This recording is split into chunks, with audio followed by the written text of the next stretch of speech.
ludzie už mi chytnou při malování grafiku. Nejsi doma a zloděj se ti volba do bytu. Když s tebou ženská chodí jenom tak z pocitu, no tě brácho to jebe, protože štěstí není tu. Ještě dobrý kámoš zradí, brácho, strašně ti to vadí, bolí to, ale pochopíš, že on není ten pravý. Nepiješ, defektuješ, setneš, zavolám, přestaneš dávat pozor, děcka ti běhnou pod kola a pak tě jenom skroutí na píču, myšlenky doutí, začneš pomalu chápat, že celý život se ti hroutí. A když tě vyhodí ze školy, rodinu to bolí, prejsi alkoholik, důvoduje kolik.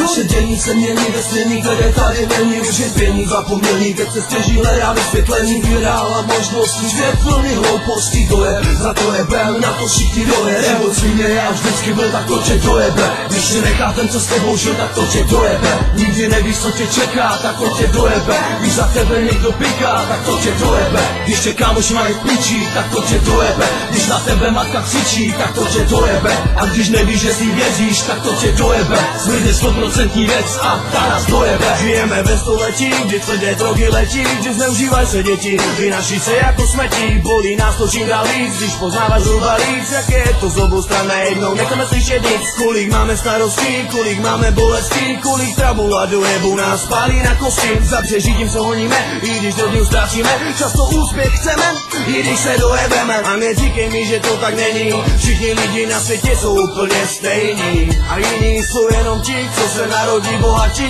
ale stejně pro nás sleduje divné prokletí, často nedávají najevo, že je to na srdci bolí, ale uvnitř sebe cítí, že se na nohou jinak stojí, každou sekundou a minutou se budoucnost změní, právě proto neexistuje reálné vysvětlení. Život svině a vždycky byl, tak to tě dojebe, když si nechá ten, co s tebou žil, tak to tě dojebe, nikdy nevíš, co tě čeká, tak to tě dojebe, když za tebe někdo piká, tak to tě dojebe, když tě kámoši mají v piči, tak to tě dojebe, když na tebe matka křičí, tak to tě dojebe, a když nevíš, že si věříš, tak to tě dojebe, smrt je 100% věc a ta nás dojebe, když to tě fakt, že dojebe, když tě tvůj kámoš ojebe, když tvoje funda se najebaná stropem vyjebe, a když tě všem vyhodí z práce, musíš hledat si novou, ten pocit nepustí z hlavy, a to se týče nás.